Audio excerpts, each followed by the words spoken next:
When you focus your mind on things above, you know, God is love and he has the best intentions for me. I may not understand this command. I may not understand his teaching. I may not understand all this, but I'm going to obey what I know. I'm going to obey this. And as we do that and we focus on things above, trust begins to form because we have a relationship now. And as you begin to trust it, you will begin to see that God will always come through for you.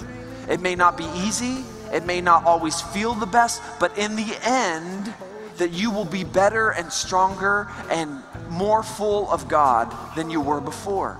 And so trust is formed, and then after trust is formed, that builds faith. Our faith builds our will. It helps breathe the breath of life into our will, and our will determines our actions. And our actions either send us down the road of spiritual strength or send us down the road of spiritual defeat. Let me give you just a quick example of what I just said in a natural human relationship. Casey is my wife and she's my very best friend in the whole world. I love her. She's my best friend. She's a holy hottie. She's holy and hot. It's like chocolate and peanut butter. It's a perfect combination. She's my little Reese's peanut butter cup. She's my very best friend. But before we knew we wanted to marry each other, we started hanging out and she began to love me and I began to love her. And my definition or paraphrase of love is living for someone else's benefit. It's not about self. So when two people love each other and they live for each other's benefit, all of a sudden you synergize and you really begin to see something beautiful happen. So we began to hang out and we began to then start hanging out more often. You know, we started kind of dating and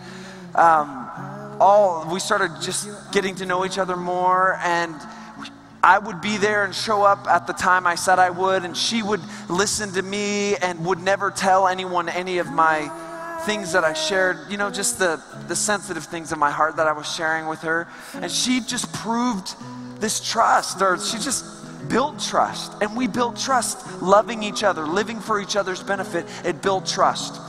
And then as trust was built, it began to build faith in me. And I began to say to myself, I don't want to live my life without this love in my life. I can't live without Casey in my life. And yeah, ladies, you can let it out, please. If you don't, your chest will explode open and there'll be a huge mess and all the guys will have to clean it up. We don't want to be here that late. So just let it out. Just if you need to please feel the freedom. And then the faith in me allowed me and Casey to stand up on the wedding altar. And we didn't know the future. We didn't know if we would be richer or poor, or if we'd be more sick or more healthy.